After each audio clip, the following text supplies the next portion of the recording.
no me importa, lo voy a tomar como bueno.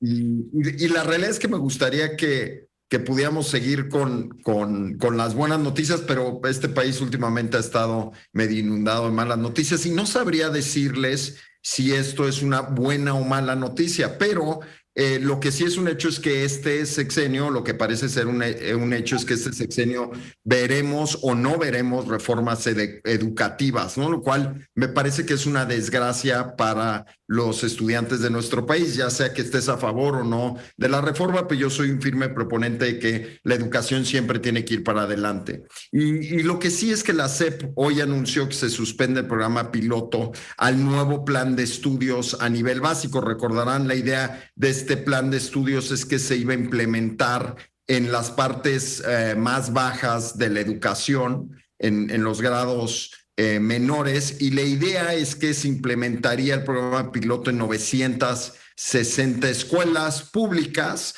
de todo el país, repartidas por estados de la República, pero desde el principio se sabía poco más de lo que iba a pasar. Y esto tiene que ver con un inicio de clases del 29 de agosto de este curso escolar. Y la idea es que los alumnos iban a empezar a participar en este programa piloto con un sistema que era medio híbrido, el sistema escolar que teníamos, con un sistema y un plan de estudios totalmente diferente, que además se iba a integrar semanas después. Obviamente, luego no se dejaron esperar las demandas de amparo, y esto tenía que ver, me parece a mí, con muy poca información. Y si bien la decisión se produce tras la suspensión de los ensayos que tenían que ver con este plan de estudios, la SEP sí ha indicado que va a continuar con la defensa del proyecto y que de algún modo lo va a llevar a la Corte, pero no se va a implementar el programa o el proyecto piloto de la reforma educativa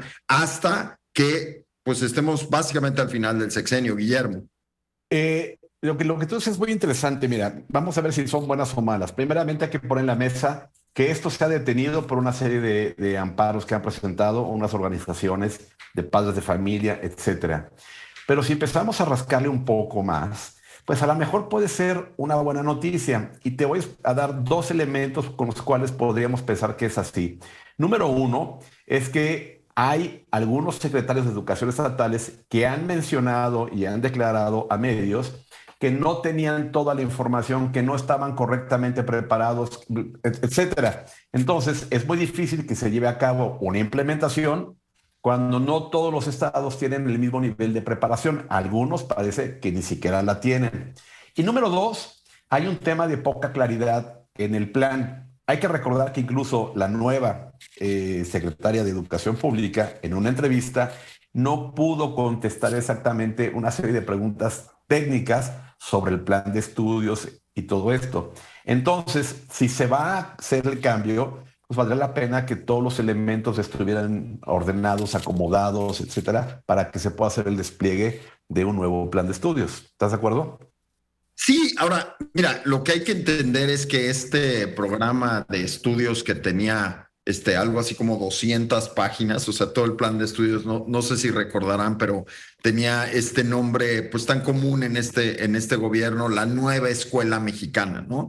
Que lo que buscaba era atacar o de algún modo argumentaba que buscaba atacar o en contra de los procesos de la colonización, cómo se dominó a los pueblos originarios y una serie de cosas, y de algún modo lo que hablaban era trabajar en pensamiento crítico, trabajar en inclusión, igualdad de género, definir bien las apropiaciones culturales. Ciertas cosas de ese plan de estudios, debo decirte que estoy de acuerdo, tienen que ver con una educación un poco más incluyente. Lo que sí creo es que como muchos planes en este sexenio, pues se hicieron, me parece que con poco tiempo y poca asignación presupuestal. Estás Exacto. de un presupuesto de 170 millones de pesos que se iba a destinar a la formación de docentes. Y la nueva estrategia se calculaba, según la SEP, en más de 1.800 millones de pesos totales. Si esto lo divides en número de docentes y en número de alumnos, tampoco es tanto dinero. Suena mucho, Suena pero a la mucho. hora de dar estos presupuestos, apenas rascas la superficie, Georgina. A ver, es una gran responsabilidad hacer una reforma educativa, claramente.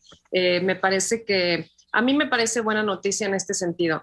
No puede llegar un nuevo gobierno y decir, y quitar todo nuestro pasado, estar en contra del neoliberalismo, de la colonia, etcétera, porque son cosas que han sucedido y que la gente tiene que tener el conocimiento de lo que ha sucedido, pero también pues para eso está el Consejo Nacional de Participación Escolar, en donde los especialistas tienen una opinión y la han tenido a lo largo de muchos años en México, y hemos tenido grandes secretarios de educación pública, y se hace un programa, se hace un libro de texto pues con especialistas, con una conformidad entre quienes lo integran, porque no es un dedazo, no es que llego yo y ya les dicto qué van a estudiar, qué sí me gusta y qué no, de la vida real o del pasado. Y para eso, si se brinca el consejo, pues me parece que es una buena medida para que todos tengamos una educación democrática y no solamente de una sola administración.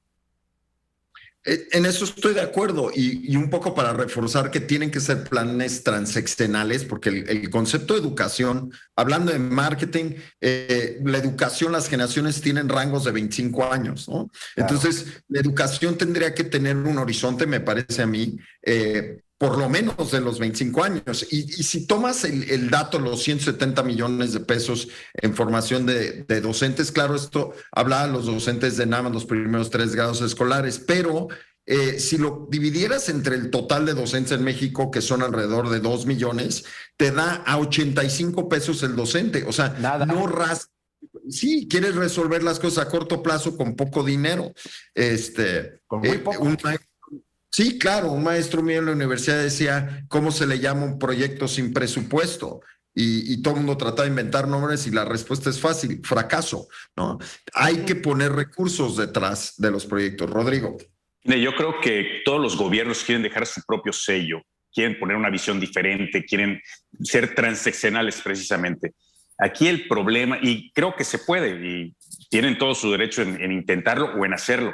Aquí el problema es cómo llegar a un consenso, un poco como lo decía Georgina, cómo llegar a un consenso si pues, tienes por un lado el gobierno que lo quiere hacer, tienes a la sociedad, la participación ciudadana que lo quiere hacer, pero de manera diferente, y tienes un sindicato que va por otro lado, ¿no?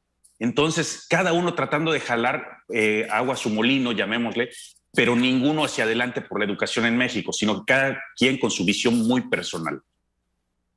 Ahora, esto sumemos. A mí me parece acertado que lo hayan detenido, por lo menos hasta tener un análisis más profundo, porque venimos de una pandemia y se estima que se perdieron entre 1 y 2 años de aprendizaje en los niños en un país de por sí rezagado. Y se estima que nos costó casi 802,000 niños que se dejaron de inscribir a escuela básica. Entonces, vamos, o lo tomamos con mayor seriedad y mayor detenimiento, vamos a seguir con estos tropiezos. Totalmente de acuerdo. Totalmente de acuerdo. Y el tema sería ver también si en este plan de estudios de alguna manera está considerado que se puedan renivelar para ser competitivos contra los que sí tuvieron un plan que a esas alturas de educación básica y media sean más o menos similares, ¿no? Pues mira, para este plan que el gobierno, recordarán que la CEP anunció que se tomaron 18 meses para hacerlo, pues fueron 18 meses a la basura y ahora con un amparo pues se perdió todo ese tiempo y ese dinero. Regresamos después del corte.